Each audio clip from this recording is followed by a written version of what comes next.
Namaste to all. Today's topic is on Dvaita philosophy. It is also known as Tattvavada or realism. Um, so to quickly give a few points that this is the pure Dvaita philosophy as told by Madhvacharya. And there have been many other proponents of this philosophy. This is different from the other schools of thought which are also there. For example, Vishishta Dvaita and Bheda Abheda. This is not the same. This is purely what Madhvacharya has described as his philosophy. Okay, so that so just we will cover what is Dvaita philosophy. This is an introductory session. There are many deep concepts related to Dvaita itself. We will try to stick to some of the surface level things without going too deep, but still understand what are the basic foundations of Dvaita philosophy. We will also do a quick comparison with other philosophies, in that primarily we will compare it with Advaita. I thought since the proponent is so strong, it is good to talk about Madhvacharya also. So there will be a little coverage about him and his philosophy and his life. Okay, so with that we will start. So Sir, request you to speak a little louder, sir. Okay, fine. Is it better now? Yeah, better now. Okay, all right. So the main proponents of this philosophy, Sri Jagadguru Madhvacharya, who was around the 13th to 14th century, he is the main proposer of this philosophy and school of thought, followed by Trivikramacharya Pandita, who was also a contemporary of Madhvacharya. Then there have been others like Sri Jayatirtha, or also known as Tikacharya, Sri Vadiraja Tirtha, Sri Vyasaraja Tirtha. See, this Vyasaraja Tirtha is different from Veda Vyasa. And Sri Raghavendra Swami Tirtha was quite recent in the 16th and 17th century. So these are the main people who have contributed and also given additional commentaries on this philosophy. Okay, so the basic theme of Dvaita philosophy says that Atman exists. It is the prana of all living beings. There is also a Paramatma, which is the energy or what we call as Brahman and the supreme power. There exists a difference between Atman and Paramatma. This is described in what Madhvacharya calls as Panchabheda. So there are 5 differences. Okay, so we will go into what are those 5 differences. And the other basis of this philosophy is that there is a reality. This is in contrast with the Maya of Advaita. So, Tattvavada is the word that is used to describe reality. Okay, so this is the basic theme. So what are the main tenets of this? So main tenet is there is only one God for the entire universe. God is the supreme power. Okay, he is above everything else. And the only way to know God is through the Vedas and the other scriptures, which we call as Sadagamas, which includes the Vedas, Upanishads, the Sutras, the Puranas. So all of them together combined will give the path to him. And in the utmost sense, all names point to him. Brahman, Vishnu, Narayana are different names to the same God. Knowing God and attaining his grace is the primary goal of mankind, or we can say the goal of every jiva in this world. And God's grace can be achieved through knowledge, bhakti, and vairagya. God will remove the bondage and grant liberation to eligible souls. This is an important point, because it is not that everyone who is self-realized or who has had some enlightenment will be liberated. There is a next level where God will take a decision on, is this soul really eligible for liberation? Okay.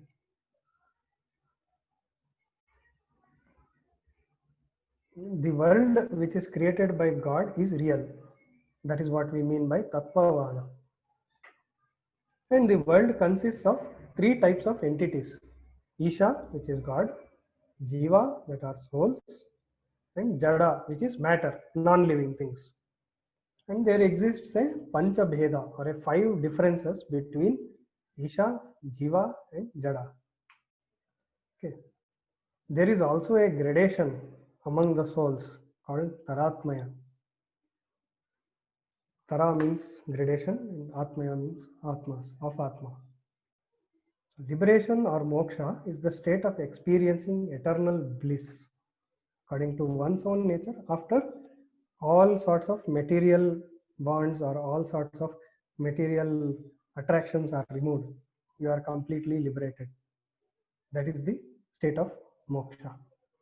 So these are the main tenets. This is taken directly from Uttaradi Matha's website, and they have described these main tenets. Uttaradi Matha is the Matha that has been established by Madhvacharya. Okay, so we will come to the Pancha Bheda. So we have understood that Ishvara is different, Jiva is different, and Jada is different. Now, what are the differences? So Sajatiya difference means difference with its own kind, right? So as we can see over here, between Jiva and Jiva, there is a difference. That is the first Bheda. Between Jiva and between Jada and Jada also there is a difference.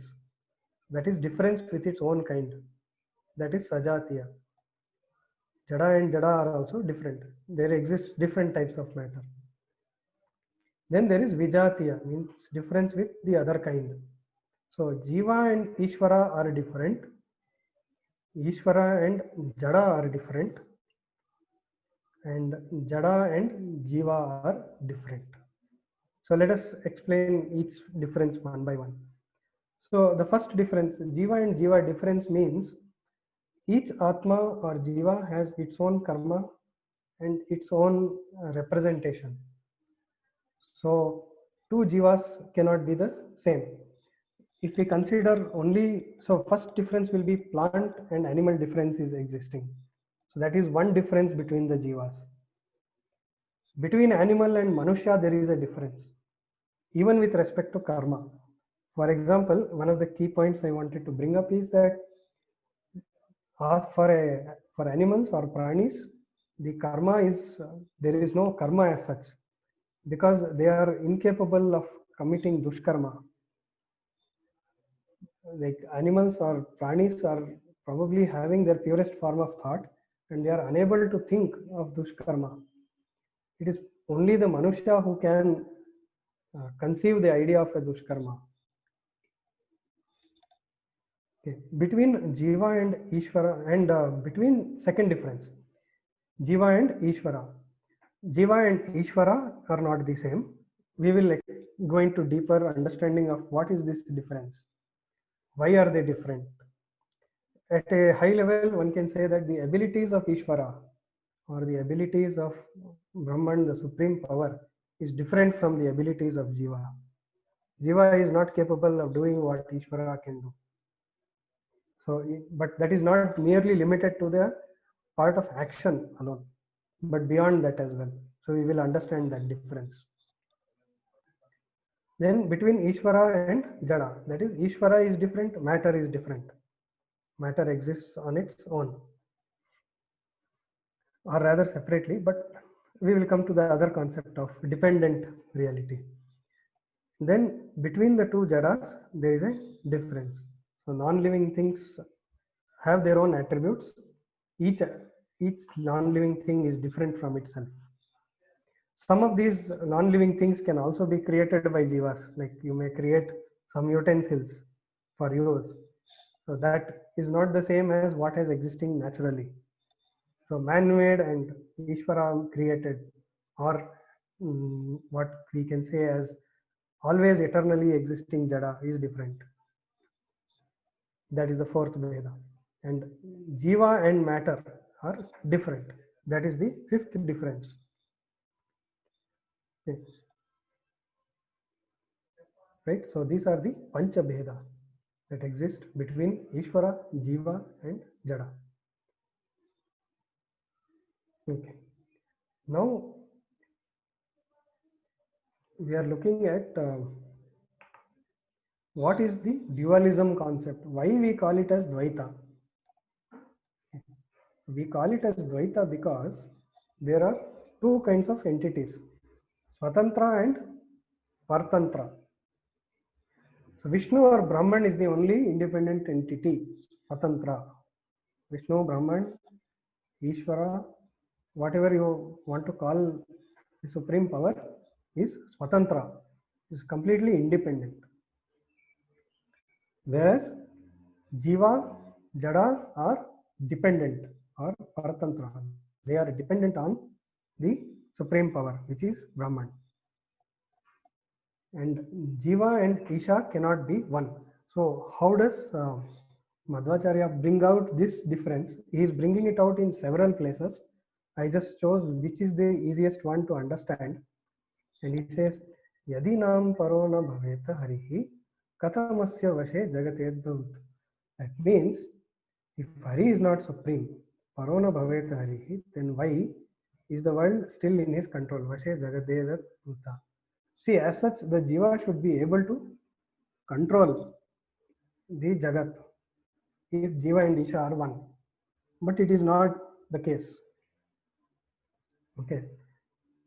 Yadi namna tasya vashe sakalam katamevantu nitya sukham na bhavet. If a Jiva has control of everything, tasya vashe sakalam, then why is the Jiva not eternally happy or liberated? Nitya sukham na bhavet. So he is trying to say that if you can control everything of yourself and you can also self-liberate yourself, what is stopping us from self-liberating or even getting moksha? Okay. Apart from this, there are many other points that he brings out in differences, and this is taken from the Dwadasha Stotra, which Madhvacharya has explained, and it is 12 stotras. This is two lines from one of the stotras. What Madhvacharya tries to say is, even after attainment of moksha, even though the Jiva is liberated from all sorts of material bondage, Jiva is going to remain separate from Ishvara. It will be close to Ishvara, but it will still have its own identity. Its identity does not change. Okay. Okay, before we go to ontology, on the Dvaita concept itself, I will give an example. The story of Bhakta Prahlada is known to everyone. Bhakta Prahlada was son of a Asura, was the son of Hiranyakashipu. But out of his bhakti to Vishnu, he is able to attain moksha. But his karma yoga was not very strong because he led war against the devas. So his karma was not very clear in that person. However, Vishnu felt it is appropriate to give him moksha. He gave him moksha. But he was still separated. And then in his Punarjanma, which is believed to be the case, that Sri Raghavendra Swami is a reincarnation of Prahalada, Bhakta Prahalada, coming much later in the 16th century. And to come back, there is a reason. Even though he has attained moksha, he is separated from Hari. So he has an opportunity to come back with a very clear purpose, and that is to establish some more dharma and give people the right direction towards Hari. So for that reason, Raghavendra Swami is born, and he again attains moksha in his Vrindavana. So this is actually this may be a confusing example, but it is more or less to represent that the Jiva can remain separated from Ishvara. Okay, so that is one example I wanted to just cite over here. Now we will come to the ontology, or what is the concept of realism. So overall, the whole theme of ontology is captured in Tatvodyotaha, written by Madhvacharya. So I will just summarize what it says. And the language is a little complex, so I chose to write it in simplistic terms. The existence of Atman is a reality. And what he says is existence at some time and place is sufficient to be a reality. And the existence of Atman is itself an experience of the Atman. It means you don't have to say that you are experiencing something through your body only. The very fact that Atman is existing on the world is by itself an experience as well as a proof of existence and a reality. Now, we talked about Atman, we talked about Brahman, but what about Jada? Jada is real, but it cannot act on its own. It is incapable of acting on its own. There are two realities, dependent and independent. Dependent are Atman and Jada. Brahman or Paramatma is independent. We'll just pause on these 2 points here. So we know for sure that Jada can never act on its own. But still there are some properties of Jada which act on their own. For example, the sun gives out light is something which it is acting. But what Madhvacharya and Dvaita philosophy tries to say is that its whole composition and why the sun gives out light is completely something which is controlled by Brahman or Paramatma. Paramatma is the one who has made it that way. And that is why the Jada can act on its own or appears to act on its own. Now, Atman has a little more dependency, but is not completely dependent also. In terms of action, Atman is given independence to act. Action is to a certain extent is very much in control of Atman. How the Atman chooses to behave is completely in its control. Okay, so the Jiva has control over its own actions, but it does not have the control over how it will turn out or the consequences. This is in Bhagavad Gita written Karmanyavadhikarasthi ma phalesu kadachana.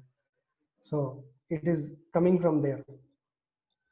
Okay, so Atman has its dependency on Paramatma, but at the same time it has some independence of action.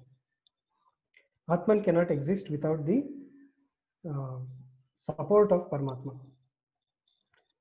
The last point is very important because it says that universe is not a creation of Brahman, but a way in which Brahman or Paramatma thought the Jivas and Jada, which are by themselves eternal, should be evolved and should manifest. So it is how Brahman decided that this is how things should be, and then created or made the universe to exist. So there is no time. That's what is very important in Madhvacharya's teachings. He says we cannot give a specific time to the creation. Okay, so the time axis can go in negative side infinity. It can go on the positive side also infinity. There is no limit to time. Okay, similarly, there is no limit to space. So everything has existed, everything will exist. Only their states and how they appear may change. And that is controlled by Brahman as well as to some extent Atman, because Jivas have control over Jada to some extent. If we understand how Jada behaves, we are able to control it. If we are unable to understand it, we cannot control it.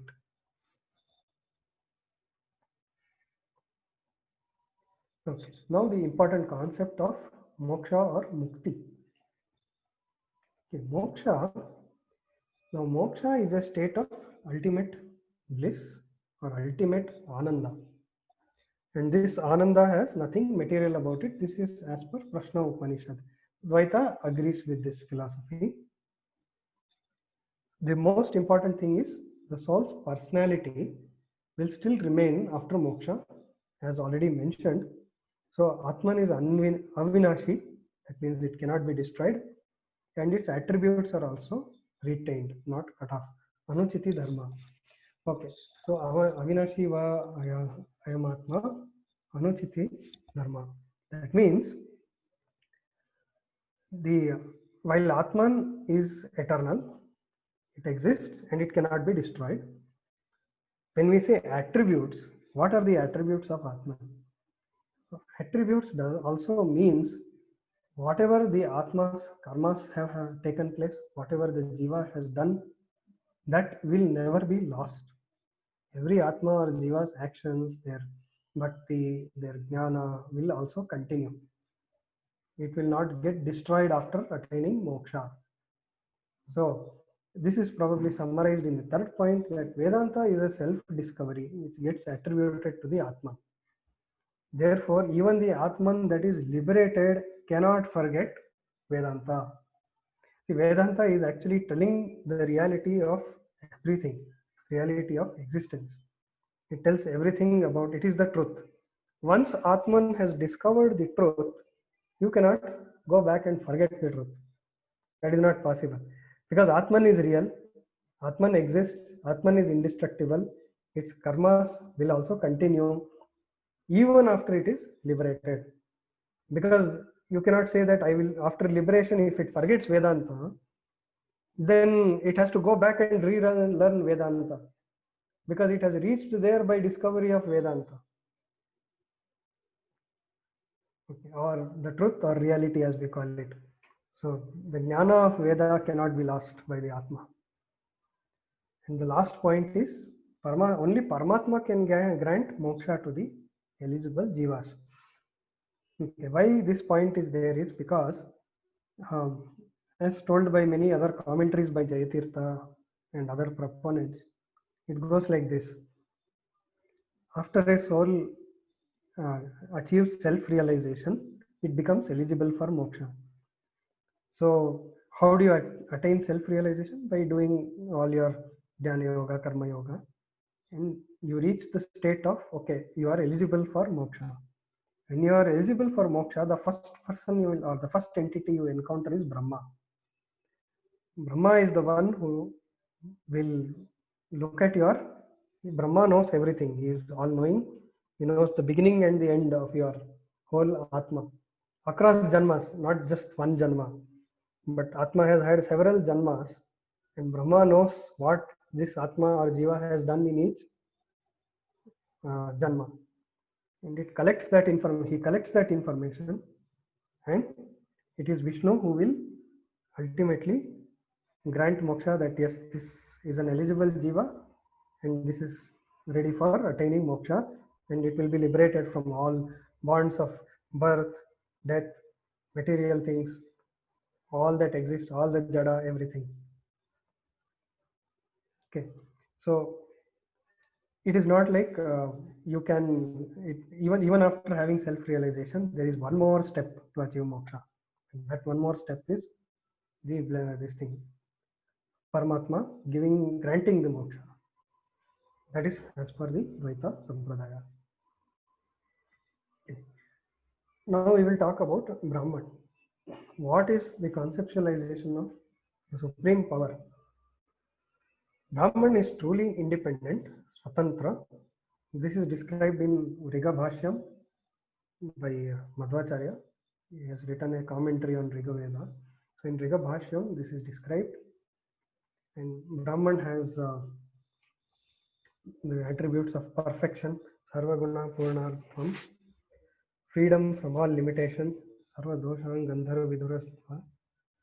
Jivas and Jada are dependent on Brahman. Okay, so let's pause 1 minute on the attributes of Brahman. See, Brahman can exist without any other help. He doesn't need the help of Jiva or Jada. He will exist forever and ever. And their attributes are very important. Brahman is capable of anything. But even with having all kinds of abilities, Brahman has decided that this is how the whole existence should be, and that is how existence has come to exist. Okay. Now, Jivas and Jada are dependent on the Brahman. So we have already touched upon this point, but to elaborate more, like The Jiva, as we saw, requires Brahman to get moksha. Jada to attain its properties, then Brahman is required. The other important point is, even if you have not got complete knowledge of Brahman, you can still feel, know, and realize Brahman. Okay, there are different. So, what Madhvacharya tries to say here is, you can still have a partial knowledge of Brahman. It may not take you all the way to liberation and moksha, but you have the option of partially realizing Bhagavantam. Okay. The one supreme Brahman appears in avatars and also works through other devas. This is an important point. This is kind of telling that all other devas are nothing but another manifestation of the supreme Brahman. You call him Vishnu, you call him anything, it doesn't matter. Okay. So, Eka eva Mahashakti karute sarvam sa. So only one Mahashakti is there who is doing everything. That one Mahashakti is the Supreme Brahman. And all avatars are equal in status. So these are coming from the Brahma Sutra Bhashya and the Rikabhashyam written by Madhvacharya. So he gives equal status to all avatars, no Bheda Bhava between the avatars of the Supreme God. Okay. Now we come to some comparisons. So we look at Advaita. Advaita tries to say Aham Brahmasmi, Atman and Brahman are same. This is in contrast with Dvaita, which says that there is a Bheda or a difference between Atman and Brahman. Okay. Moksha through self-realization is attainment of Brahman. What that means is, because Brahman is already within the Jiva, you are going to just realize what is inside. Praptasya prapti means what is already there inside, you are going to realize that. Then the world is not real. It is just Maya or a manifestation of the Atma. Brahma Satyam, Jagat Mithya, Jiva Brahmaiva Napara. This is from Shankara Bhashya of Brahma Sutras. So in these aspects, Dvaita differs because Dvaita says Atman and Brahman are not the same. And there are a couple of arguments why they are not the same. One of them we have looked at. Moksha through self-realization is attainment of Brahman. Now, this is where Advaita has told that self-realization is not the only thing that is sufficient for moksha. There is also a final case where Paramatma has to grant moksha. Okay. And Praptasya Prapti tells that Brahman is already inside you. Already Dvaita has disagreed with that and said that Atman is not inside, but Brahman is not inside, but is a separate entity. So you cannot just by mere self-realization reach Brahman. You can experience Brahman, but not get moksha. Okay. And the world is not real. It is just Maya or manifestation of the Atma. So Tattvavada tries to say that the world is real, Jada is real, Atman is real. What Atman experiences in the world is real. The experiences are real. And it is not just a manifestation of the Atman. But Jada exists, Jiva exists, that is real. And they are manifestations of how Brahman conceptualized how the Jagat should be. Okay. Now, differences you would have noticed are quite few, but there are more similarities than differences. That is what I wanted to point out here. Both are based on the same set of Shastras, so same Vedas, Upanishad, Brahma Sutras, Bhagavad Gita. Both of them advocate self-realization. So meditating upon Atman and Ishvara are required for liberation. Until the Atman attains moksha, the cycle of death and birth will continue. Okay. and both will support the different yogas for self-realization, this karma yoga, jnana yoga, bhakti yoga, and there is no creation. Atman existed for all time. So Paramatma did not create Atma. Even Shankara in his commentary on Katha Upanishad has brought this point out, that Atman also existed eternally. The only difference that the Advaita philosophy brings with respect to Dvaita Sampradaya is that uh, Atman and Brahman are same. But Dvaita says no, Atman and Brahman are different. Okay. And as we already saw the differences, maybe I can just go back to the difference. Yeah. So, and the other difference is about reality and moksha. How moksha is attained differs. In Advaita, just self-realization grants you moksha. But in the case of Advaita, you need another step, which is Brahman granting it. Okay.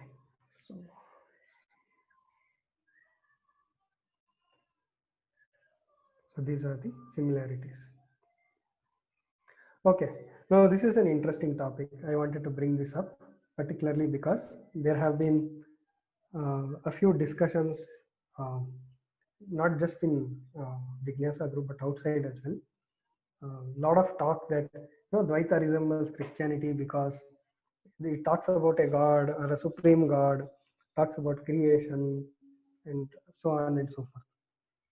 So many colonial era Indologists, so one example is George Abraham Pearson, suggested that its founder Madhva was influenced by Christianity. And this is not correct. This speculation was later rejected by James Ryan, who says, no, this is not correct. Even to this day, many Christian clerics try to draw parallels between the Madhva philosophy and Semitic theism. They do not have a similar opportunity when it comes to Advaita, because Advaita says everything is Maya, forget it. So their Christianity is not able to dig inside. But in the case of Dvaita, Christianity thinks it has an opportunity, but it doesn't have really. And I just wanted to bring this up so that we can understand why this is Dvaita is only a philosophy and not a religion. That is why all through I have maintained right from the beginning that Dvaita is a philosophy or a way or a path, as you may take it, to attain Brahman. There are several paths and several different philosophies, but it does not say that this is by religion by itself. Okay. Dvaita contrasted with Semitic philosophy. So what is the difference? See, Dvaita acknowledges avatars and says there are different names for God. This is contrasting with Semitic philosophy, which says there is only one God, or this God is the only one you should pray to and not all other gods. Dvaita does not say that. Dvaita says you are welcome to pray to any God you like. The only point is you have to liberate yourself and come to the stage where you will be granted moksha. Okay. It does not say man is a sinner, nor does it say God will take only those who believe in him and destroy the rest. The Dvaita has made it very clear that Brahman has established a cycle for everyone, for all the jivas. So Punarjanam will continue, and as long as it continues, you will be in that cycle of Janma, Mrityu. So until the jiva attains moksha, yavan moksha jivasya, birth and death will continue. Janma marane, you yourself swayameta accept, manyase, that this is the natural order, niyamena. Yavan moksham jivasya janma marane, swayameta manyase natu niyamena. This is Madhvacharya's Gita Bhashyam. It is also based on the sloka, 27th sloka in chapter 2 of Bhagavad Gita. जातस्य हि ध्रुवो मृत्युर्ध्रुवं जन्म मृत्युस्य च तस्मात् परिहार्यर्थे न तु शोचितुम् अर्हसि. That is saying that one who is born is going to die. One who is dead will be born again. So why are we feeling bad about this? The most important thing, Dvaita principle is based on Vedic philosophy that self-realization, Vairagya, is necessary for moksha. Okay. It is very, very important that you have self-realization, you have Vairagya, means you have to liberate yourself from all the physical bonds first and realize yourself, realize Paramatma, and then only you have paved the path for moksha. Semitic philosophy doesn't talk about moksha at all. It just says you are born once, you die once, you wait, God will come and liberate you, or I don't know what happens after that. Either way, but in the Dvaita principle, there is a very clear principle for how you are born, how you die, and when you attain moksha. So it is completely based on Vedic philosophy, Vedic principles, Vedic Shastras, and Hinduism. It is nowhere near or related to any Semitic philosophy. And again, the most important thing is Dvaita is only a philosophy, it is not a religion. It is not a separate religion. It is just a different path, which is again based on the same principles. Okay. Important discussion. A lot of times points come up saying that Vishnu and Shiva, so Vaishnavas are Advaitas and Shaivites are Advaita followers. This is not making any sense. This is not meaningful at all. Dvaita acknowledges Vishnu and Shiva as equals. Vaishnavam Tatha Shambhu Srimad Bhagavatam, it is there. So it says Devanam Yatha Vishnu, Vaishnavam Yatha Shambhu. So little bit background about what is this. In the Ramayana, Shiva or Rudra is born as Hanumanta, and Hanumanta is Parama Bhakta of Rama. Okay, so that is why Shiva is considered a Parama Bhakta of Vishnu or Rama. Okay. The only place where Vishnu has more importance is in granting moksha or liberation. That is the one, because the role of Vishnu as an avatara is to grant liberation. Because as a preserver, it is one of his duties. Rudra's duties are different. Rudra's duty is Vinasha when there is too much evil and uncontrollable evil. Shiva's role is Vinasha. Okay, so each Bhagavanta or Avatara has its own role to play. Okay. Another very important example, Mahabharata. Sri Krishna and Arjuna pray to Rudra in Mahabharata on the 13th day of the battle. This is important because after 13th day, Abhimanyu is dead. Arjuna has said that I will go and I will burn myself and submit myself to Agni if I am not able to kill Jayadratha tomorrow. Sri Krishna tells Arjuna, you have not consulted me before you took such a pratigya. Okay, so what you should do now, you must pray to Rudra only and ask him for Astra, ask him for his blessings. So both Krishna and Arjuna pray to Rudra. When Rudra comes, Sri Krishna and Arjuna sing verses of praise. This can be seen in, this can be read in the Mahabharata. It is described, all the stotras and slokas that they say in praise of Rudra, it is there. And finally, Lord Shiva gives Pashupatastra to Arjuna and blesses both of them. So key points to note here is Shiva prays to Vishnu in Ramayana and Vishnu prays to Shiva in Mahabharata. So it is one god praying to the other. They are working together. Okay. The other part is Krishna also prays to Shiva asking for the boon of a son, and that is how Pradyumna is born. And the other case is Rudra approaches Vishnu for protection from Bhasmasura. So a little bit about the difference between Vishnu and Shiva here. See, Shiva or Rudra is, to put it in a very simple way, is a very straightforward deva. Anyone who prays to him, he gives a vara. Like even Bhasmasura, he is actually an asura. He prays to Rudra. Similarly, Ravana prays to Rudra. Right? They get their blessings. But Rudra is not able to understand the cunningness or any kind of bad intentions of these people. He is simply looking on a very straightforward basis. Okay, he is praying with bhakti, and this he is a Parama Bhakta of mine, let me give them a vara. Vishnu, on the other hand, is capable of understanding any sort of bad intentions. Vishnu knows this is happening. So Rudra goes to Vishnu, and then Vishnu becomes Mohini and he gets rid of Bhasmasura like that. So Vishnu's job is what? Preserve. Not only preserve Jivas and Jada, but also preserve Paramatma in his different avtaras. So if Rudra is in trouble, Vishnu will protect him. So that is the whole relation between Vishnu and Shiva. Now, as we have seen in Semitic paradigm, they do not have two gods who work in partnership. This never happens. This is a key difference. Okay. And why Vishnu has been assigned the job of granting moksha is because Vishnu is capable of understanding these small intricacies or hidden intentions of anyone. That is why Vishnu's role is okay. It is Vishnu's role to grant moksha. Okay, I can see through anything that is bad inside this.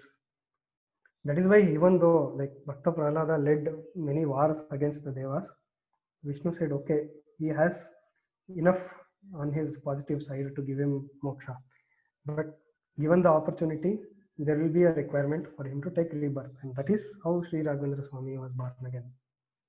That is why Vishnu's role is important here. So otherwise, in terms of prayer, both are equal. So I just wanted to bring out this clarification so that there is no confusion about this point. Okay. Now that we have come till this point, a little bit about the founder, Madhvacharya himself. So the best way to study about our philosophy is also to understand where the main philosopher of this came from. So he is the founder of Dvaita school, Madhvacharya. He was born in Pajaka Kshetra near Udupi in Karnataka. He studied under Achyuta Preksha and he was inducted into sannyasa. He studied Advaita in depth and full detail from Sri Achyuta Preksha. This is very important. Advaita means he has read all the scriptures, everything he read, and under the guidance of Achyuta Preksha. We remember that all of this was oral. So Achyuta Preksha has to tell it, and he has to hear it, understand it, assimilate it, and accept it. Now, while he was hearing all this, he was not satisfied with the thought process. That's all. Okay, so that is why he said, okay, I am not satisfied with this theory or the way this has been described to me. I think the interpretation is something else. And he goes on and starts a different school of thought. He has toured over all over India, Badri, Bengal, Varanasi, Bihar, Godavari district, Goa, Srirangam, Kanyakumari. So he toured all over India. He had debates with many scholars of his time. It is not like he came from a different, foundation completely. He's not from a different foundation.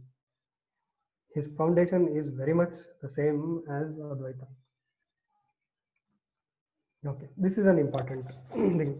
I thought, let me make things a little light with in giving information about a few incidents that took place. So Trivikramacharya and Madhvacharya were contemporaries. They existed around the same time. Now Advaita followers, they wanted Trivikramacharya to defeat Madhvacharya in a debate because Madhvacharya had started his own school of philosophy. Madhvacharya accepted the challenge and he and Trivikramacharya debated for 8 days.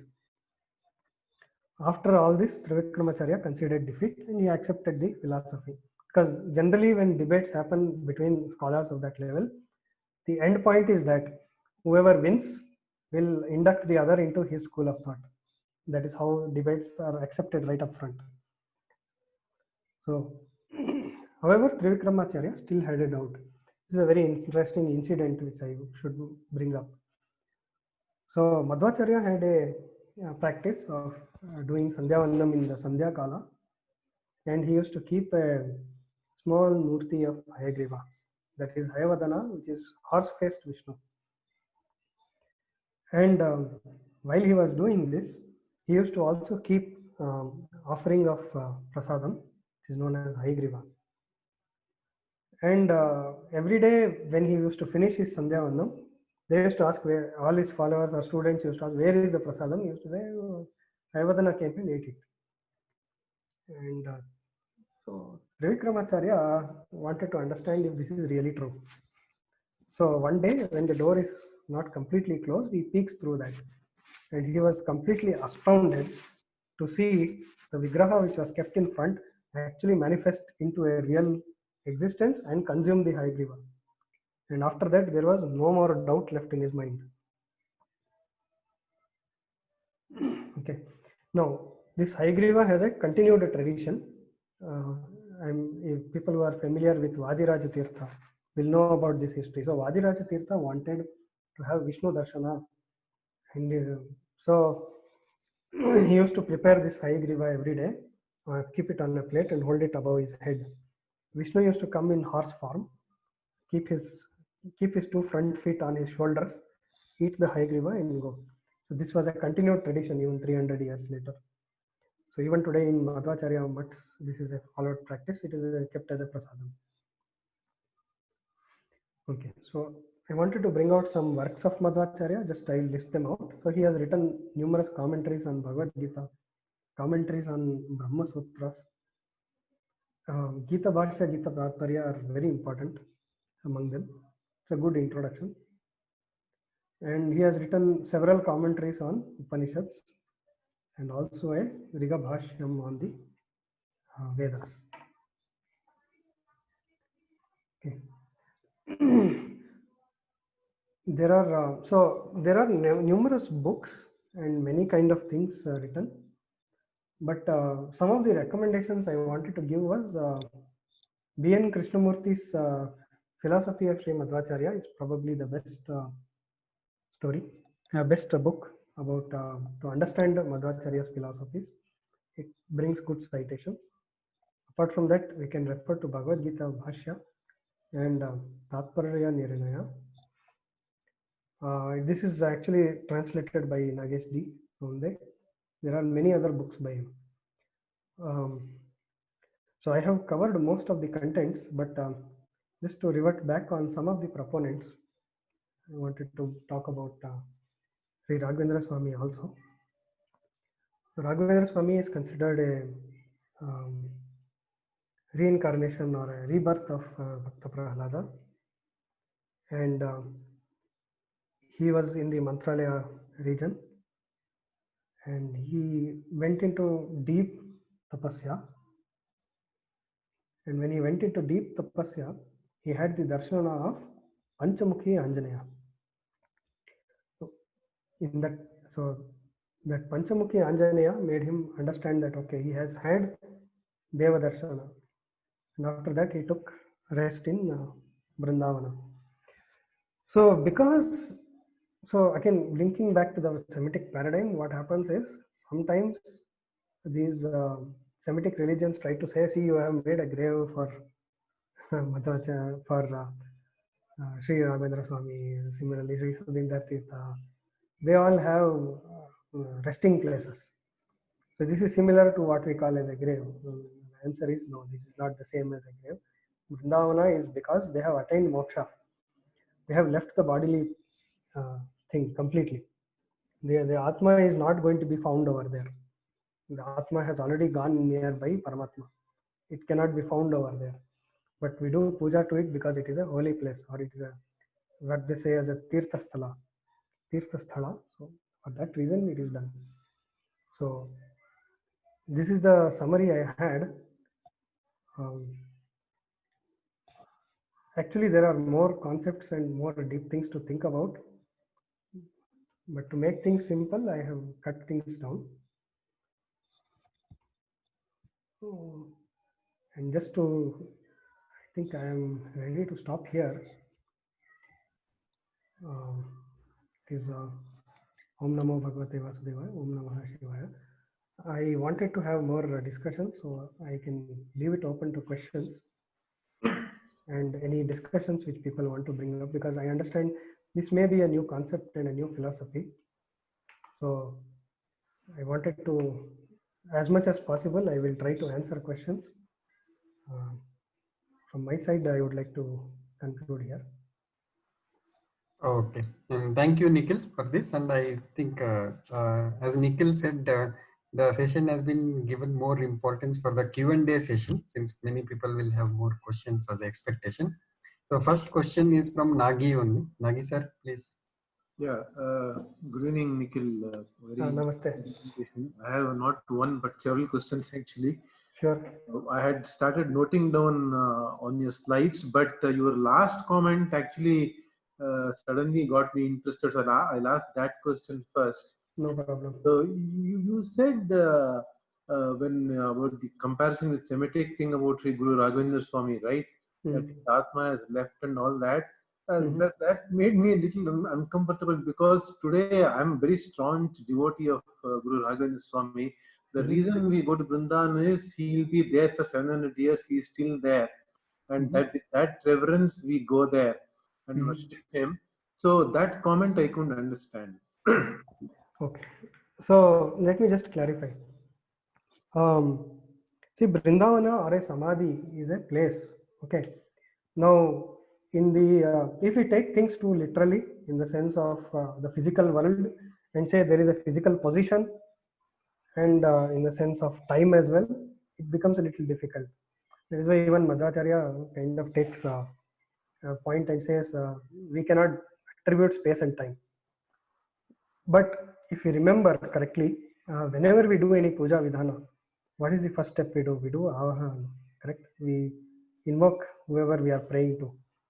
Yeah. When you go there and take a darshana, it is not darshana of the physical samadhi alone. That is true. Remember that Atma has left means it has left the body. Okay. So let me clarify. I should not say it has left the place, it has left the body. Okay, because the body cannot be alive. Body is not Shashvata. It has left the body. And you do an avahanam and you invoke your whomever you are praying to. In this case, Raghavendra Swami, you invoke him. And an Atma which has attained moksha has the ability to cross boundaries. Okay?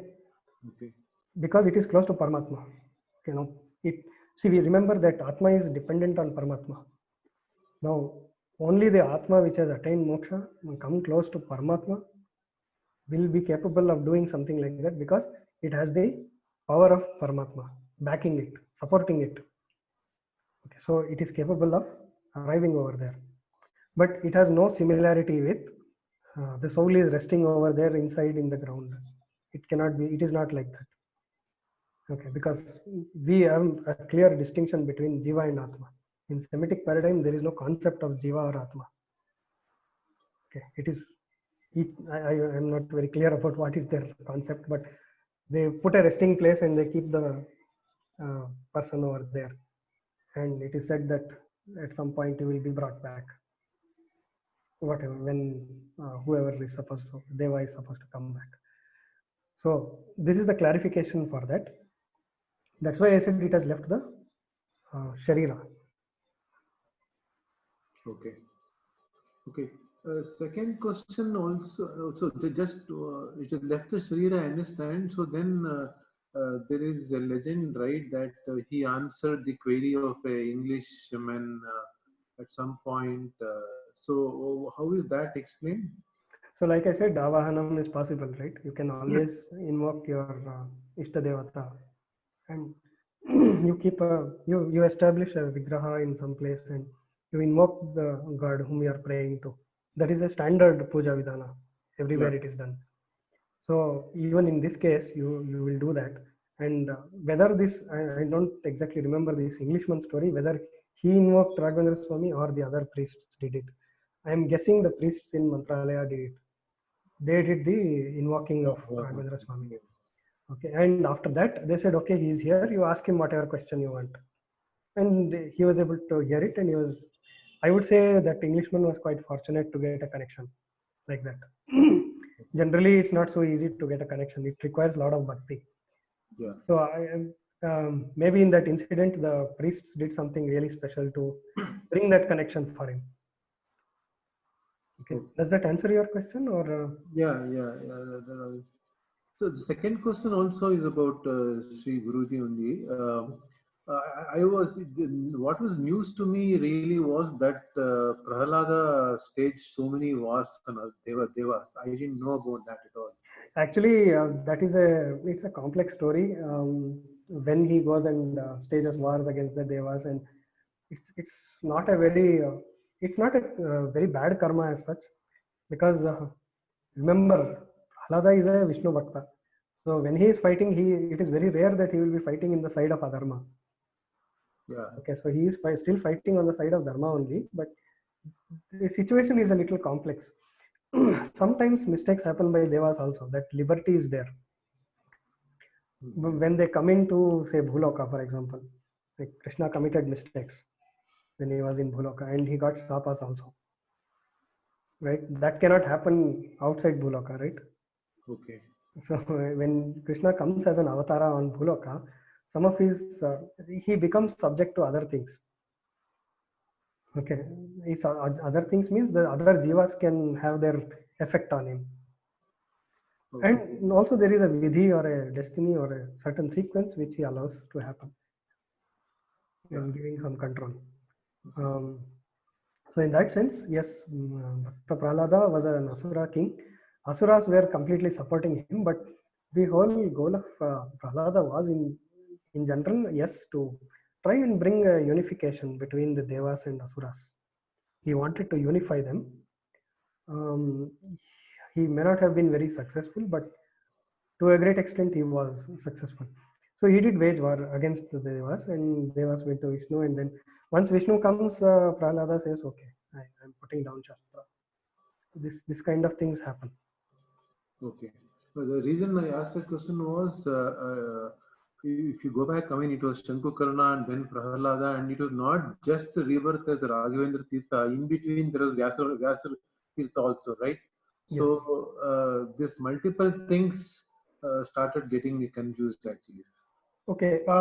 Regarding Vyasaraja Tirtha, it is a belief, yes. I am not very sure how much to confirm to that belief, but I am 100% sure about Raghavendra Swami being an incarnation of Prahlada. Okay, there have been some scriptures. I know about Vyasaraja Tirtha also, but as far as I am very sure about Raghavendra Swami. But like I said, an Atma which attains moksha and is close to Paramatma, Paramatma, if he deems it necessary, he can ask this Atma to take a Punarjanma and do something for him. This is possible. This is allowed. In Vaita Sampradaya, it is allowed. Okay, okay. In moksha, and multiple moksha also is possible. But remember, whenever they come into Bhuloka, see, that way even Paramatma takes an avatara and comes to earth, right, Bhuloka. So in that sense, why not an Atma, which has also attained moksha? That way, Brahma is like from existence itself independent. Okay, so it is like a Amara and starting moksha only. There is no moksha for Brahmana, correct? So Paramatma is already in the moksha state right from beginning, right from existence. Okay. So what has attained moksha can take a Punarjanma, but it will have a separate purpose and it will have a very clear power. So that we can see very clearly. So some of the things like the incident of, if I remember, was it the Nizam of Hyderabad or somebody who tried to offer something to Raghavendra Swami and he turned it into fruits. Correct.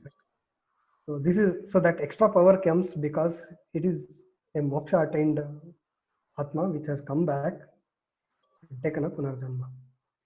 Okay. Again with the support of Paramatma. Okay. Next question was, you talked about eligible souls only getting moksha. Yes.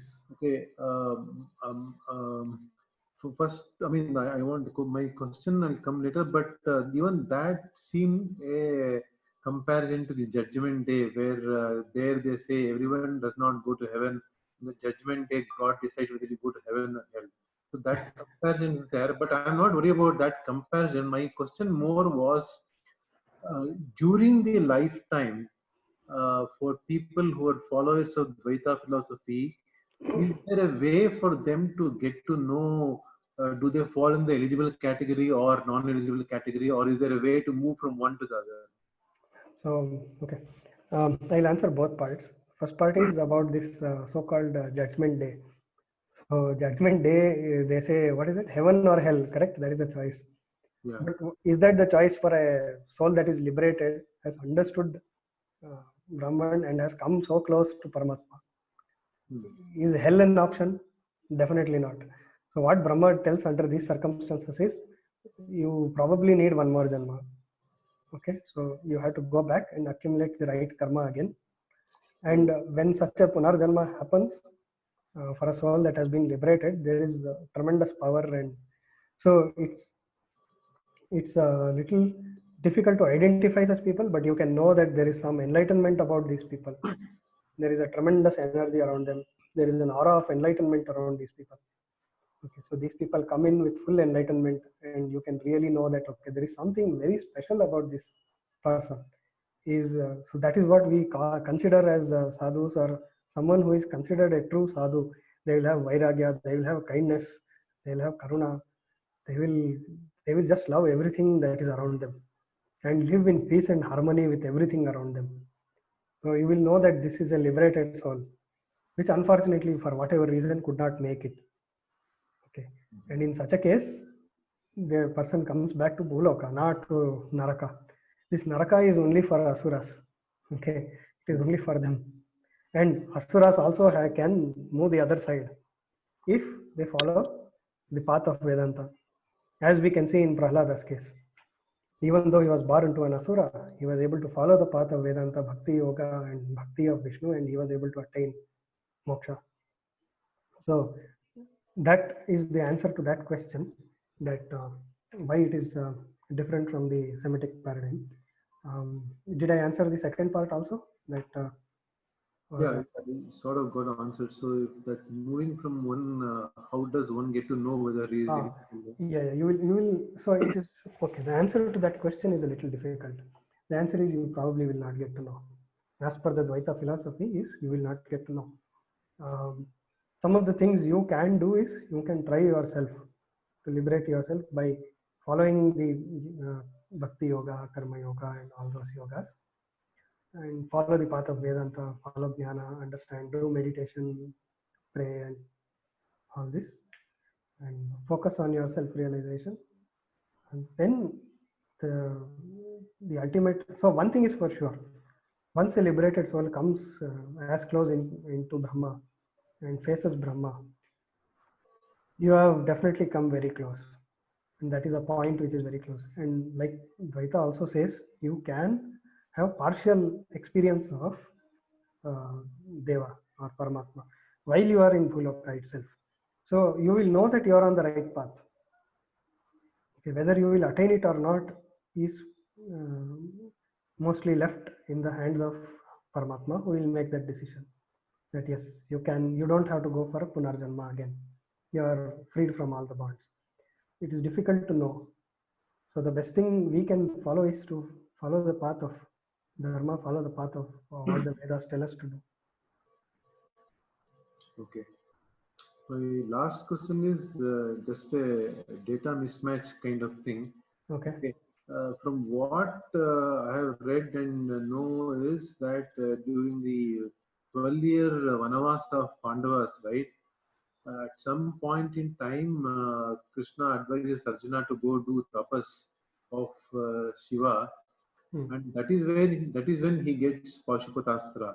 Whereas your slide hinted that it is in the 13th day of the battle. Okay, so if I remember correctly, that is for the Divyastras, where he prays to Rudra during his Vanavasa. I mean, what I have seen in the quotes, there is definitely a prayer. And one of the astra is definitely given to him. The only thing I would like to say is this Pashupatastra, it may have been given to him. Okay, if I am wrong, that is fine. I will correct it. But what I have read is that he was granted on the 13th day for prayer, because that is what he wanted to use against Jayadratha. It was not an ordinary arrow. Yeah, yeah. So to use against Jayadratha, he wanted that.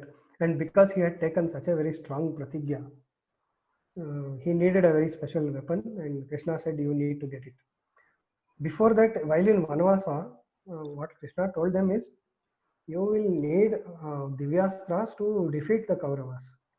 So you should pray to Rudra and you should get the Divyastras. So Divyastras are many actually. There are so many of them. There are Agnyastra, there is Brahmastra, there are many different Sarpastra. So all this is categorized as one known as Divyastra, which is special power, or Devastra, something which has a Devic power in it. So Pashupatastra might have been, as per what I have read, is given on the 13th day only to use against Jayadratha. But whether he got another Pashupatastra before itself and whether he used it during battle, that I am not completely sure. I'm so sorry about that. I am not fully sure about that. That was nice. This is one more question, Nikhil. This is my last question, definitely. Yeah, sure. As you brought out this Vishnu and Shiva very beautifully. But one thing I just wanted to understand is most Dvaita followers prefer to call as Rudra than Shiva. Okay. Okay, I didn't know that. That? I was not aware of that. I don't see a difference. See, it's all names of the same Deva, right? Whether you say Rudra or you say, probably it is because, see, Vishnu created both the other two Devas is one of the mythological Purana story that exists. So there is a reference to Rudra in that form. But other than that, I don't see a reason why it should be referred only in that way. Whether you say Shiva, Ishvara, Pashupata, Ashtatra is there for Shiva also. Every Deva has their Ashtatra. So 108 names are there. So it's just about the name you call. Okay. Thank you very much. Thank you. Okay. Anyone else having any other question?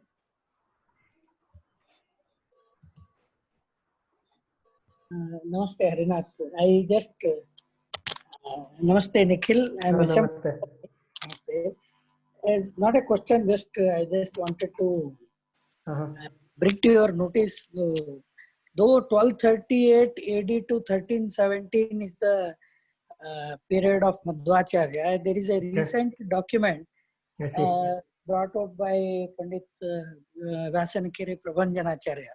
Okay.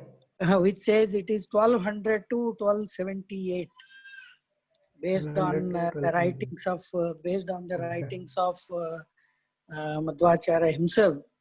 Okay. That there were some, but universally, as you have put, it is agreed that even in Wikipedia, everywhere, even B.N.K. Sharma says it is 1238 to. Yeah, that is my reference, not Wikipedia. Yeah, sure. My reference is what B.N.K. Sharma says. This has happened in 2004.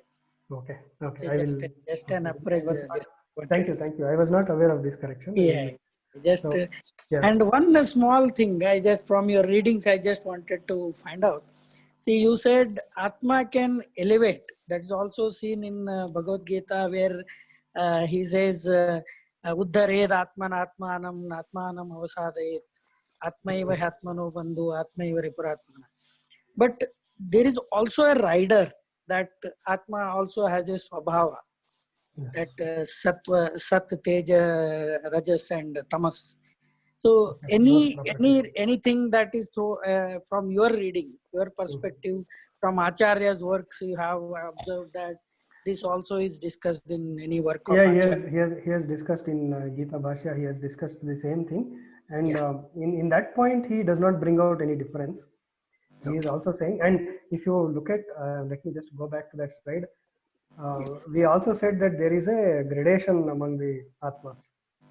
Okay, so that depends on who subscribes to how much of each. Yes. So it is based on that, there will be a gradation of the souls also. And that is why the decision of liberation.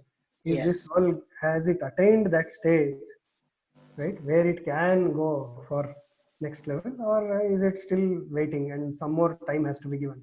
So it is more about giving one more janma, giving some more time for the soul to accomplish what it has. Yes. So that is his comment about it. Yes, and Rajas and Tamas are those things will happen. and each Atma has its own. So there is something, actually there is a concept. I did not bring it here purposely because there is too much of it. The key thing about what Madhvacharya says is, he introduced the concept of Visheshas. You can read about this in B.N.K. Sharma's book. It is very nicely explained. Vishesha is telling something known as properties. I'll just summarize what it is. The concepts are very, very complicated, but in the summary, I will just try to explain it.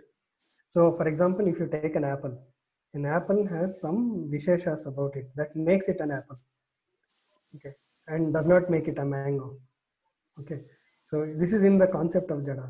So, what it says is, there are two kinds of properties. One is one which changes with time, one which does not change with time. So if you go into the depth of the apple, what is today called in scientific terms as DNA will not change. The DNA remains identical. But the apple will be unripe and it will become ripe. Its color will change from time to time. So what Madhvacharya tries to say is these are Visheshas of that. Similarly, Atman also has Visheshas. Vishesha means like what are the qualities or attributes of the Atman. One is the attribute which does not change, that is its existence is real. That is something which will not change. Atman is eternal.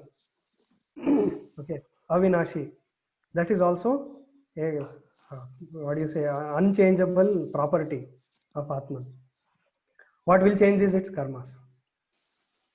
So in that sense, it is carrying that property along with itself. So that is the concept which Madhvacharya brings as an additional concept. This concept is very unique to Madhvacharya's teachings. It is called as Visheshas. Even he says Brahman also has Visheshas, in the sense that there are eternal properties, and there is no way to differentiate the entity from its properties. They have to be taken as one. Yeah, thank you very much, Nikhil. So I have, in a very concise manner, you have very nicely have brought out the thing. Thank you very much for enlightening us on that. Thank you. I'm happy it was helpful. Yeah. Okay. Thank you. Next question from Anand Tapa. Hello. Hi, Nikhil. Yeah, thanks for the presentation. Yeah. Yes. Yeah, I have a couple of questions. One is for clarification.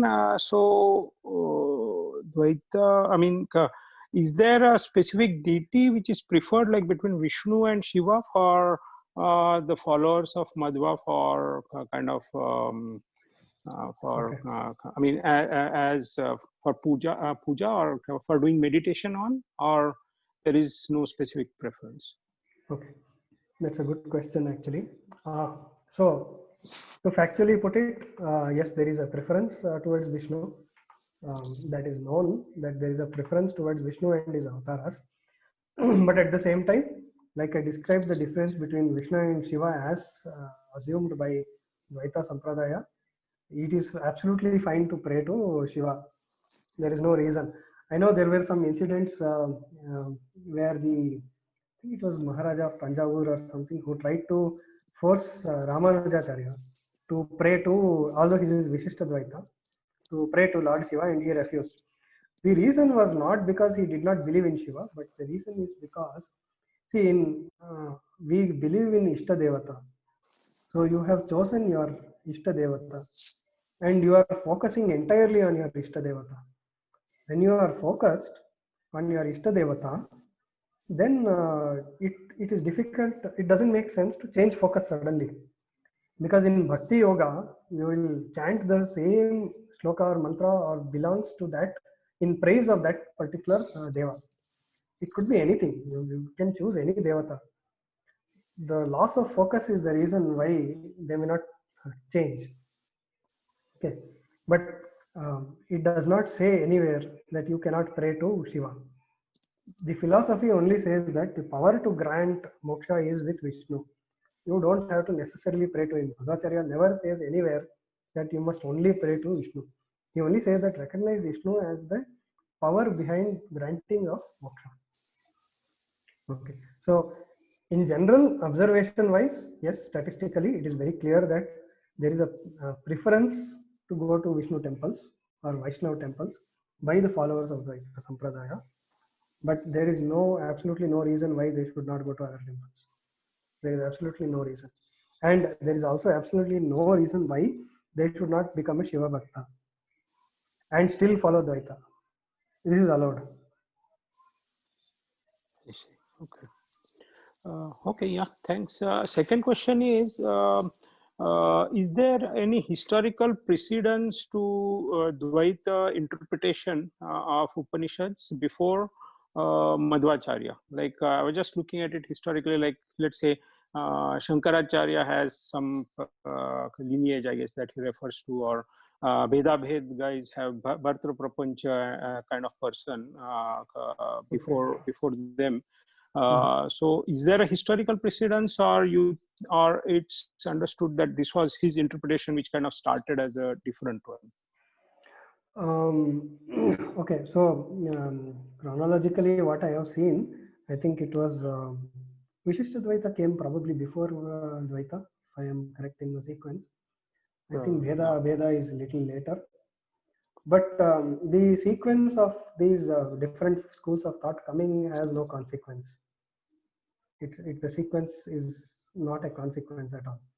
It's like Madhvacharya, he studied Advaita. He didn't study Vishishta Dvaita or any other philosophy. He studied Advaita.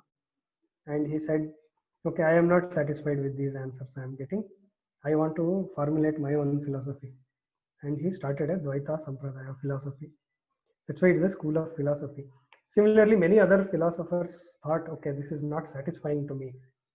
And that is one of the best parts of our scriptures and Sampradaya that tells you have freedom to develop your own thought process. You need not be bound. Even see, Achyuta Preksha, he taught Madhvacharya, but he never stopped him from forming his own thought process. That is the beauty of Guru Shishya. That relationship is so very good that in spite of the Shishya disagreeing with the Guru, he was allowed to disagree. He was allowed to disagree and formulate his own philosophy. So, but the sequence is, there is no relation between the sequences.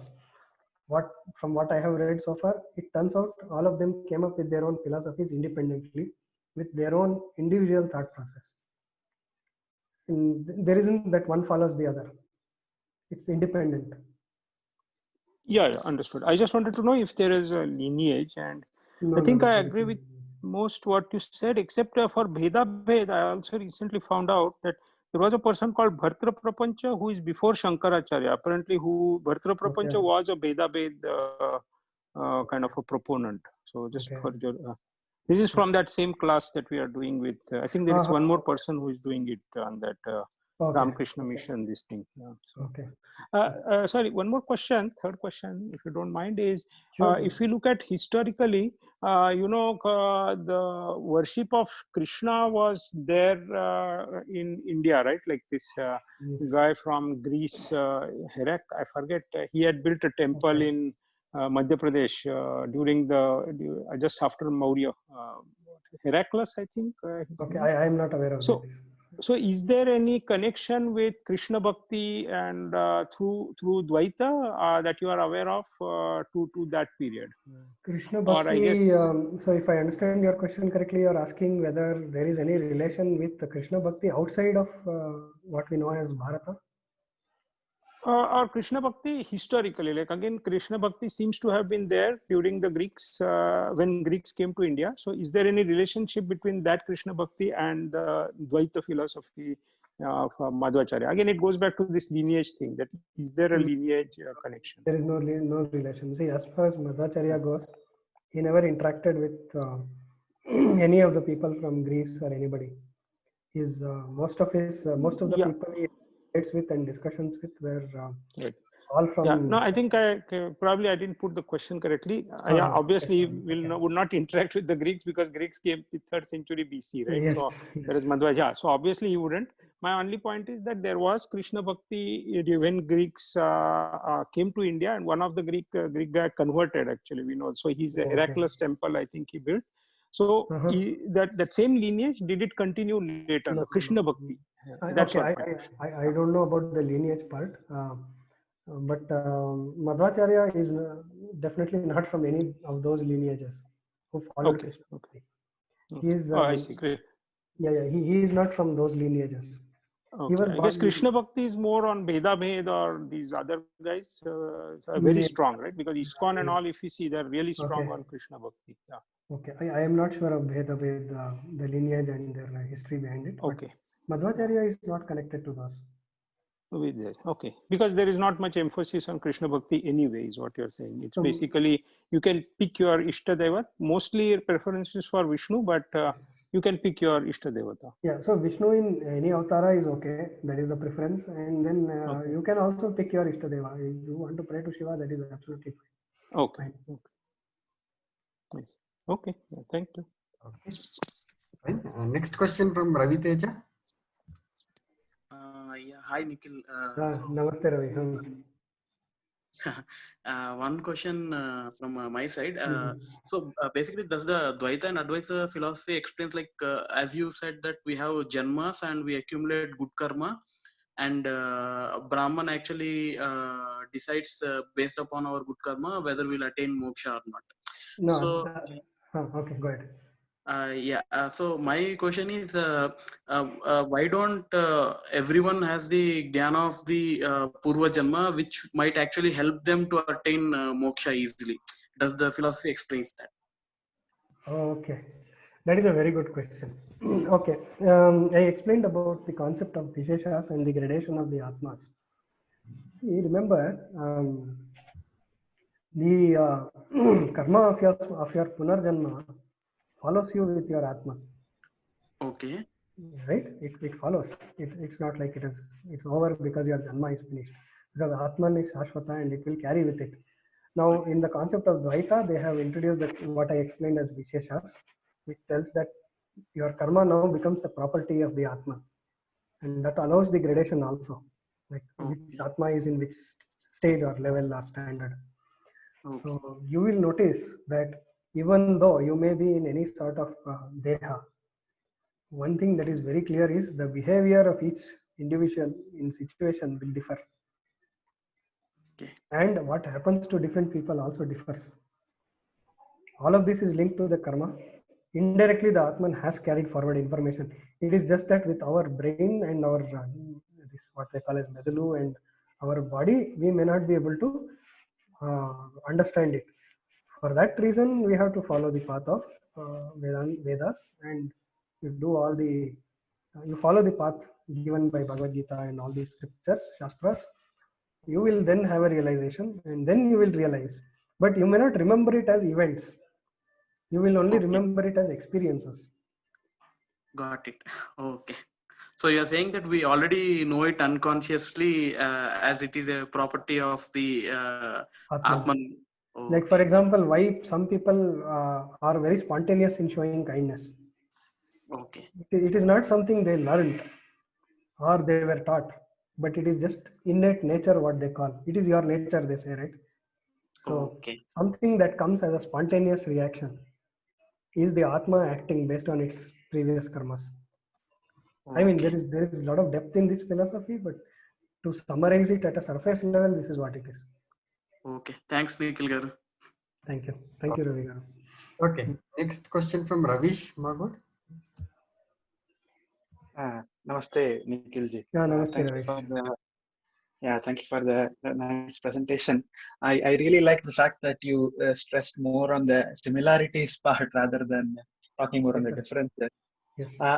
My question is a little bit, I guess, technical, if you would call it. Okay. So, in the school of thought, or in general, in the Upanishads, at least this philosophy says that there are these Mahavakyas, which talk about the Jivatma and the Paramatma Aikyam. Whether it is the Tattvamasi of Chandogya or whether it is the Mandukya Upanishads Tattva Mahavakya, or whether it is in the non-principal Upanishads like Kaivalya, where it says Tvameva Tattva Tvameva.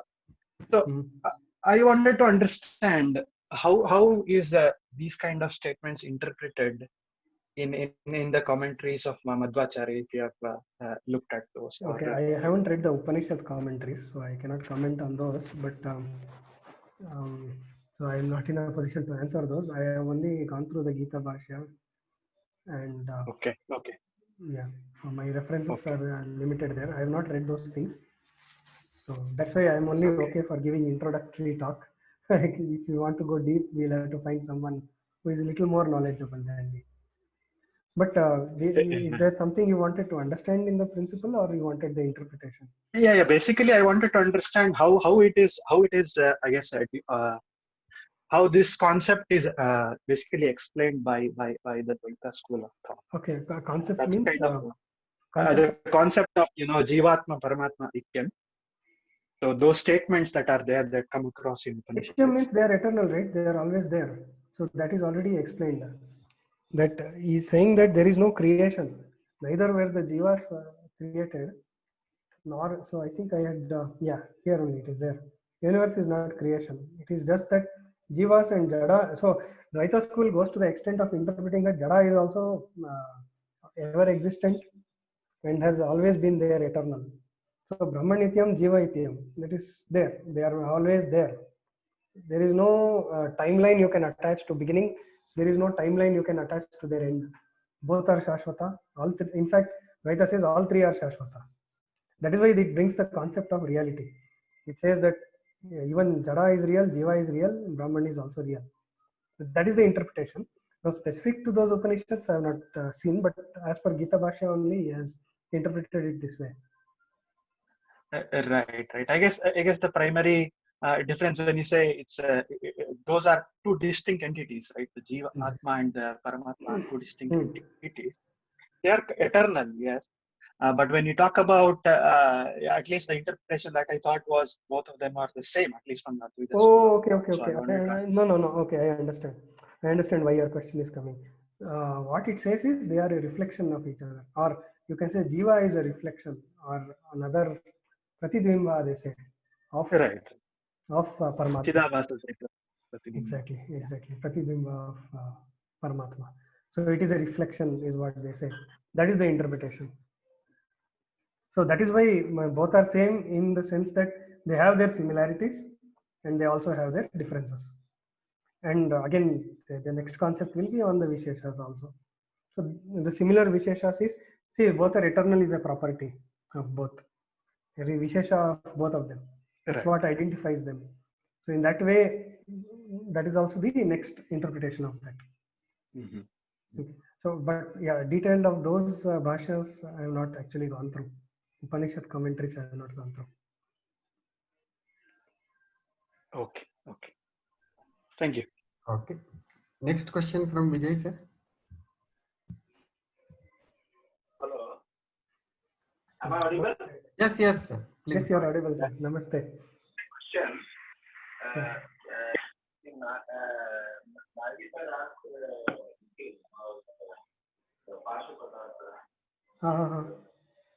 You were telling that on the 13th day.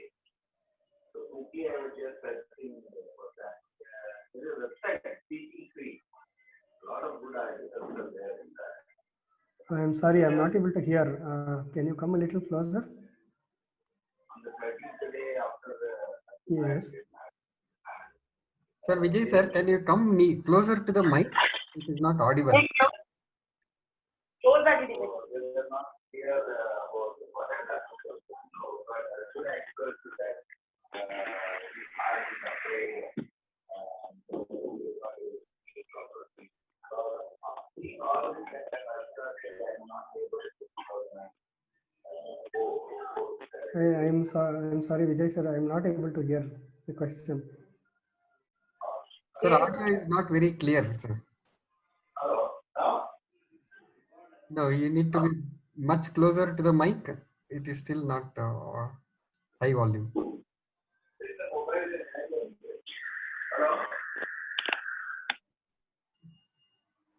No, sir. Can you? Hello, now? Now it is better. Yes. Yes, now it is better. Okay. So on the 13th day, when they come back and when Arjuna expresses his anxiety that he will not be able to keep up the oath that he has taken, Krishna advises him you go into meditation and meditate Shiva. So when he meditates Shiva, in that meditation only, he feels like he and Krishna are going to Lord Shiva and praying to him, and that's how he gets the weapon, is what the story given there. Yes. So that's what I wanted to tell. Okay. Yeah, sure. Yeah, that is exactly what happens. Actually, both of them have Shiva Darshana together. Yes. So maybe when he fought Shiva and all, he must have got through Indra some some other one more astra is there. That's what he got. But Pashupatastra was given on 13th day, is what this story tells. Okay. Yeah. Okay. Correct. Thank you. Free.com. Okay. Correct. Okay. So that is correct then. Okay. That's what I had also read. So I was. Thank you for that. Okay. Thank you. Okay, sir. Next question from Vadiraj, sir.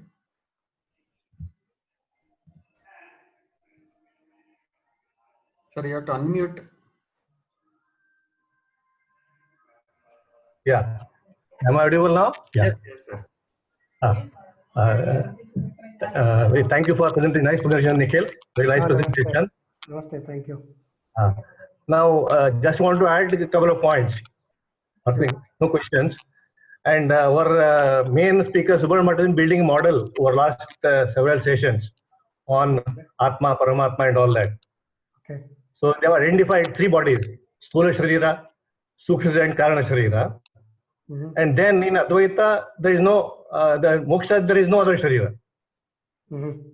So it becomes Brahman only. Jivatma becomes Brahman only. Yes. So according to me, the Madhva philosophy, what it says, Atman has a Swarupa Sharira. Yes. And the Sthula Sharira goes, Sukshma Sharira goes, Karana Sharira goes, but Swarupa Sharira will always remain. Yes. So when you attain a moksha also, so it will just supplement the model that our Dr. Subramanian has built for us. Okay. So the difference between Advaita and Dvaita is, Atman has a Swarupa Sharira. Okay. So that will be retained even in the moksha. Okay. Thank you. That is number one, point number. And point number two regarding Rudra and Vishnu, I feel Madhva philosophy says it is a Parivar Devata, they're all. Okay. And the hierarchy is there. First Vishnu, then Mahalakshmi, then Mukhya Prana, then Rudra Devaru. So that hierarchy is, clear hierarchy is maintained, and we should worship in that hierarchy only. Okay. That is what another observation from my side. Okay. Okay. Yeah, I am aware, because see, they say Devanam Yatha Vishnu, Vaishnavam Yatha Shambhu. Correct. Shambhu, you respect Shambhu, correct. Yeah, so that means in that hierarchy, among the Vaishnavas, the Rudra is the top, or Shiva is the top. Yes. Yes. There is a hierarchy built, I agree. Correct. I agree. Even among Devas also there is hierarchy, and among Jivas also there is a hierarchy. That's what is the philosophical perspective. Yes. Thank you. Thank you. Okay, sir. Next question from Abhijit. Namaste, sir. Yeah, namaste. Sir, we have come across instances of, think, persecution by Chola Shaivites with regards to Ramanuja and Vishishtadvaita. Are there any instances with the same with respect to Dvaita for followers? See, this sort of persecution thing was never supposed to happen. I am aware of only this one incident. Yes. But that persecution was more on a verbal level. They did not hold swords or brandish swords on Ramanujacharya and say, no, you have to worship Shiva. They just would say, the Raja would send this one letter saying, please pray to Shiva. And Ramanujacharya would say, no, my Ishta Devata is Vishnu. I will not pray to him. I will not pray to Shiva. Or it is more like he was trying to say, I don't want to change my focus now at this point of time. There are no other incidents where the reverse happened. See, that any sort of such things, no, they are generally driven by some Raja. But in our case, that has not happened. In our case, in the sense, Bharata's case, never such a thing has happened. All these philosophies and choice of philosophies were purely based on debate. They were all completely debate. So I just wanted to mention one point which I did not mention. That is, see, Madhvacharya, Trivikramacharya. See, Trivikramacharya came from a different school, Advaita. how did he adopt Dvaita? Through debate only, right? He was convinced in debate by Madhvacharya. Remember, that was 8 days of debate, considering that these two are big scholars and they both are equal scholars. They have stamina of say 10 hours per day, that is 80 hours, and they are only debating in Sanskrit. Sanskrit is a very highly compressed language. It's so compressed. It's like you as an example, I will say on Ganesh Chaturthi we read the story of Krishna and Prasena and that Shamantakamani. It is 10 pages in Kannada and takes almost 1 hour to read. It is just 1 page in Sanskrit and it takes less than 10 minutes to read. So you can imagine this 80 hours of Sanskrit exchange will translate to probably 500 hours in any vernacular language, and multiply 3 or 4 times if you want to do it in English. This is the amount of information exchanged by them in those 8 days. So there is no incidence of persecution that I have found. They explained the philosophy. They convinced people that this is the way it is. This is the correct interpretation. And remember, the people who are studying under Madhvacharya, studying under Ramanujacharya or Shankaracharya are definitely scholarly because they understand what they are telling. So they are learning Vedas from them, they are learning Upanishads from them. So after learning so much, they themselves are scholars. And then based on the philosophy and interpretation of their guru, they have chosen. And Madhvacharya would never have held it against a student if that student had gone and joined Advaita school of philosophy, simply because he himself changed schools of philosophy. So he will never, there was no incidence of persecution. The only case I had noted was about Chola king. Again, remember, he is not a Matha head or somebody who is trying to enforce his thought. He is just a king who is telling, he was a Shiva Bhakta, so he wants everyone in his kingdom to be a Shiva Bhakta. That's all. So the reason why I brought it up, because it was quite a matter of controversy and debate. Because during, if you had watched that movie, the Dashavataram, in one of the songs, they show the persecution of like one of the disciples of Ramanuja, Rangaraja Nambi. I don't know how much the like the violence and everything is real, but it did quite stir up a debate about like whether such persecution existed or not. And since myself being a history buff, I tried to do some research, and I could only come up across someone called Krimi Kanta Chola, who was responsible for such. In the sense, he asked the whereabouts of Ramanujacharya when Ramanuja escaped from Tamil Nadu and came to Melukote, etc. Melukote, yeah, correct. Yes, sir. And and the disciple was like thrown away into the ocean. And there's also a recorded instance of a Govinda Raja statue being thrown in across the coast of Chidambaram. Okay. I see. Yes, See, all I can, okay. Go ahead. Yeah, and some people have tried to identify that Chola king as Kulatunga Chola, who back to around 1150 AD. So I was just, I myself being in the sense a Shiva worshipper, like I was kind of stirred about it, like, oh, like even back in those days, such things happened, which shouldn't have happened. Yes. And I don't know if it was driven by some other forces outside Sanatan Dharma to somehow drive a wedge with I do not think so, because the timeline suggests that probably there was nothing outside. All I can say at this point is that whoever that Chola king was, sense, when they tried to depict in the movie Dashavataram, and the debate which came up later, I was talking about that. Okay. I have not watched the movie, so I can't comment on that. But what I would say is definitely this Chola king had a wrong advisor, because every king has an advisor and he acts on the advice of that advisor. Who is that advisor is supposed to be a learned man who knows things, and whoever he is giving him wrong advice, and that is the reason why he tries to do some such tyranny. Now, I also don't have confirmation about any disciple being killed. I do not recall that. But yes, there were some sandeshas sent to him and ultimatums given to him. They used to send messengers and tell Ramanujacharya that you have to worship Shiva, otherwise Raja will take action on you. And Ramanujacharya just went away to Melkote, where he got the freedom to pray to his Ishtadevata. Yeah, but that is probably one very stray incident. It is not a complete trend as we can see in other cases. Right. So Sanatana Dharma does not prescribe to violence. It expects people to debate, to philosophize, and then pick your path. It does not advocate this kind of method to bring somebody under your this thing, under your control. Okay, so we go to the next question by Pranish. Yeah, this is Pranish's brother actually. So I was hearing the conversation about this Chola and Ramanujacharya. Okay. Yes. So they have some knowledge. I just wanted to clarify a few things for the group's purpose. Okay. So, so this is basically from my research point of view and sharing. Okay. So there is no evidence to suggest from a purely historical point of view that Chola kings chased Ramanujacharya. Okay. There are, because I have spoken to some archaeologists in Mysore and all about this topic, because I was trying to work on Hoysala Empire topic. So then Ramanujacharya is a prominent figure in Hoysala Vishnuvardhana period.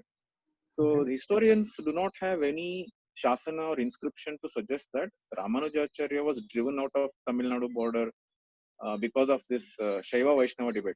However, there is a certain school of thought from a historical and socialistic point of view that some Chola Samantas or feudal lords consider Ramanujacharya as a rebel from a political point of view. So he was kind of bringing a bit of a revolution in the society. That is a small, change in terms of giving gyan to everyone, giving philosophical knowledge, sharing with everyone, irrespective of their background, their social, overriding the social hierarchy. So there were certain people who were opposed to it from a political socialistic point of view. It was not based on Shaiva Vaishnava kind of a thing. Okay, so that is what I understand from some of the historians I had tried to spoke, because there is a movie by G.V. Iyer on Ramanujacharya. It is there on YouTube. It is in Tamil language with English subtitles. Okay. That movie is based on Ramanujacharya's disciples describing the events at this time. But historians from archaeological point of view searched from inscriptions and the royalties, copper plates, etc. at that point in time. And the evidence do not match up with those sayings that they have found from the disciples. So historians say that sometimes the disciples of the gurus or the mathas have a bit of a way of saying it in a metaphorical way. Even some of the inscriptions have a lot of metaphorical way of putting things together. But from a historical point of view, the Chola and the Ramanujacharya debate, there is a lot of confusion, but it was definitely not Shaiva versus Vaishnava, because in Chola temples, there are depictions of Vishnu Murtis also. You can search on Google. So you can search, so you can search like Chola temples plus Vishnu forms. If you just search in Google, you will find a lot of paintings, depictions, sculpting, related to Vishnu avatars on Chola temples. So Chola kings were not the way in some theories has been projected. Okay, and Ramanujacharya also hasn't written or in any of these things. But later on, after Ramanujacharya, there have been certain schools of thoughts which have had some opposing views. That is also a fact. Between Shaiva Vaishnava, that is there. There are certain opposing thoughts. But from historical point of view, there is no pure evidence to suggest that. But he came to Melukote because he felt that is his tapobhumi. Okay, that is fine. So he came to Melukote because there is a saying that he had a dream that a big snake or a serpent was there in that mountain, and he felt that there is a presence of Lord Vishnu in that mountain, and he came and he offered japa and tapas over there. So that is one more aspect. So Melukote became his tapobhumi, and Vishnuvardhana met him at the very last stage of Ramanujacharya's life. Vishnuvardhana came in touch with Ramanujacharya because he had already become very famous for his personality and teachings, etc. So he came in touch with him, and that influenced Hoysala cultural society. So Hoysalas primarily did not have Vishnu temples before Vishnuvardhana. So suddenly you see a lot of jump in temples which are dedicated to Vishnu, and so many beautiful architectures coming through. Before that, we were Jain Vasudev. That is historically proven. Okay. Yeah, that part I'm aware of the temple part. Yes, that Halibit Belur and all that. Correct, ma'am. Hoysala. Thank you so much. Yeah, thank you. Very nice. Thanks, Pranesh, for adding that. Thank you. Any other question from anyone else? So maybe Nikhil, I have one question. This is from let's say from the all the shlokas or the ideas given in Bhagavad Gita. Does Madhvacharya contradict any of them, or is it just the way that we interpret what is there in Gita that is different between Dvaita and Advaita? Just his interpretation is different. Okay. His see, the thing is, see, even some of the philosophical points which Advaita school puts in, he has actually he doesn't contradict Bhagavad Gita at all. Gita Bhashya is only a commentary on the Gita, and he picks up points which are told in every shloka, that this is the meaning of this, this is the meaning of that. And some points where Advaita has interpreted differently, Madhvacharya brings out a difference in his interpretation and says, no, this is not how it should be interpreted. This is the interpretation. And he brings up questions and commentaries of why it is to be interpreted in this way. That's all. He has never contradicted any of the scriptures that were given to him. He has only given a different school of thought. Okay, thank you. So with that, we come to the end of today's session. So thanks everyone. Thanks Nikhil for giving this lecture. Let us end with Shanti Mantra. So, Om Sarve Bhavantu Sukhinah Sarve Santu Niramayam Sarve Bhadrani Paschyantu Ma Kaschid Dukkha Bhag Bhavet. Om Shanti Shanti Shanti. Thank you all. Thank you. Dhanyawad.